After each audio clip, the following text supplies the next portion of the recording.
ദൈവജനമേ, ലൂക്കായുടെ സുവിശേഷം 2-ാം അധ്യായം 16 മുതൽ 21 വരെയുള്ള തിരുവചന ഭാഗമാണ് ഇന്നത്തെ നമ്മുടെ ചിന്താവിഷയം. ലളിതമായ പുൽത്തൊട്ടിയിൽ ദൈവപുത്രനെ ദർശിച്ച ഇടയന്മാർ സന്തോഷത്തോടെ ആ വാർത്ത മറ്റുള്ളവരിലേക്ക് പകർന്നു നൽകുന്നതാണ് ഈ സുവിശേഷ ഭാഗത്ത് നാം കാണുന്നത്. അവർ വെറും കാഴ്ചക്കാരായി നിൽക്കാതെ തങ്ങൾ അനുഭവിച്ചറിഞ്ഞ ദൈവിക വെളിപാടിൻ്റെ സാക്ഷികളായി മാറി.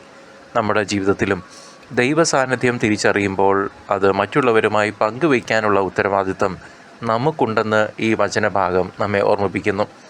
ആർഭാടങ്ങളിലല്ല, മറിച്ച് വിനീതമായ ഹൃദയങ്ങളിലാണ് ദൈവം വസിക്കാൻ ആഗ്രഹിക്കുന്നതെന്ന് ഈ പുൽത്തൊട്ടി അനുഭവം നമ്മെ പഠിപ്പിക്കുന്നു.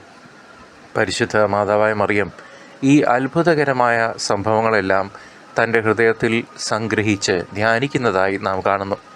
ജീവിതത്തിലെ പ്രതിസന്ധികളെയും സന്തോഷങ്ങളെയും ദൈവഹിതമായി കണ്ട് വിവേകത്തോടെ നേരിടാൻ മറിയത്തിൻ്റെ ഈ മനോഭാവം നമുക്കും ഒരു നല്ല മാതൃകയാണ്.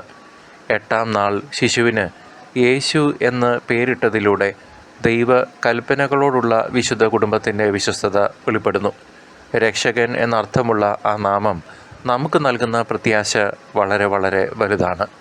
ഓരോ പുതിയ തുടക്കത്തിലും ദൈവത്തെ മുൻനിർത്തി നീങ്ങാൻ മറിയത്തെ പോലെ നമുക്കും സാധിക്കണം. കഴിഞ്ഞുപോയ കാര്യങ്ങളെ ദൈവഹിതമായി സ്വീകരിക്കാനും വരാനിരിക്കുന്ന നാളുകളെ പ്രത്യാശയോടെ വരവേൽക്കാനും ഈ വചനം നമ്മെ ഓരോരുത്തരെയും ശക്തിപ്പെടുത്തട്ടെ. ദൈവം നിങ്ങളെ സമൃദ്ധമായി അനുഗ്രഹിക്കട്ടെ.